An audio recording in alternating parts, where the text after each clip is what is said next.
Jesus himself was not exempt from bullies, from trash talkers, and even to haters. May gawin man po si Jesus o wala, may sinasabi pa din ang tao sa kanya. From his childhood, let us remember that at the very beginning of his life, Herod was searching for him and was trying to kill him. He was not exempt from people throwing bad words to him or even experiences or words that would discourage him. Our first reading today would give us a face how this Christ, how Jesus would later on face his death.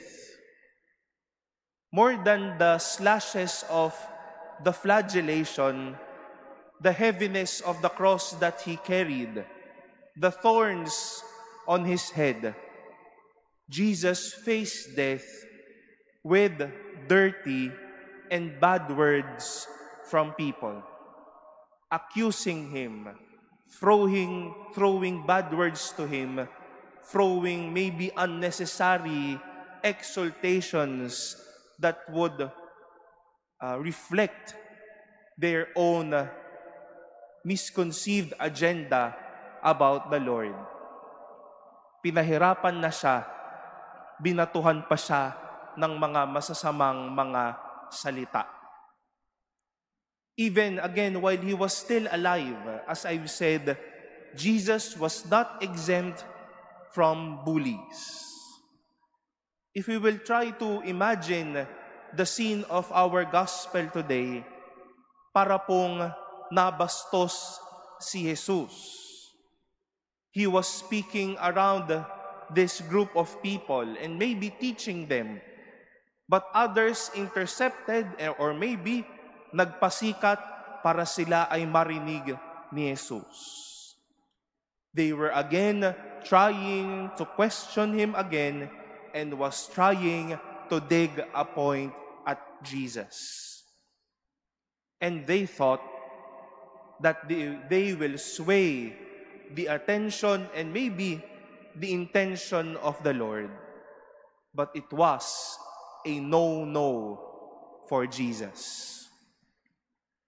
Mga kapatid, sa mga narinig po natin ngayong araw na ito, maging mensahe po ito sa atin ng pag-asa, bago man lang mensahe ng takot, dahil totoo po ito hanggang ngayon.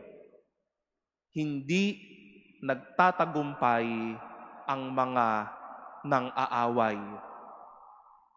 There might be people who would speak words to you, but these words would try to correct you. Tinatawag po natin itong relational or shall we say fraternal correction. But there will be voices who will keep on shouting at you, bullying you, maybe distracting you from whatever you are doing, but would not mind your good. And what they would want are your little debts. Hindi nagtatagumpay ang mga nang-aaway. The wicked ones in our first reading realized that they were wrong. And when Christ died and rose again, I think those people who spoke words at him were silenced as well. Let me invite you again, my dear brothers and sisters, to at least a simple Lenten practice. Baka po katulad ko at sa marami sa atin, nakakapagsalita po tayo sa taas ng boses ho natin na hindi po natin minsan inaakala. But let us reflect on our actions, our words. Are we doing that in order to assist someone?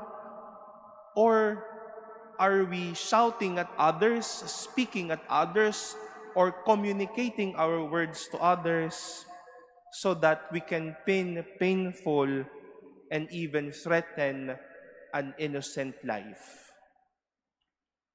Hindi nagtagumpay ang mga umaway kay Jesus.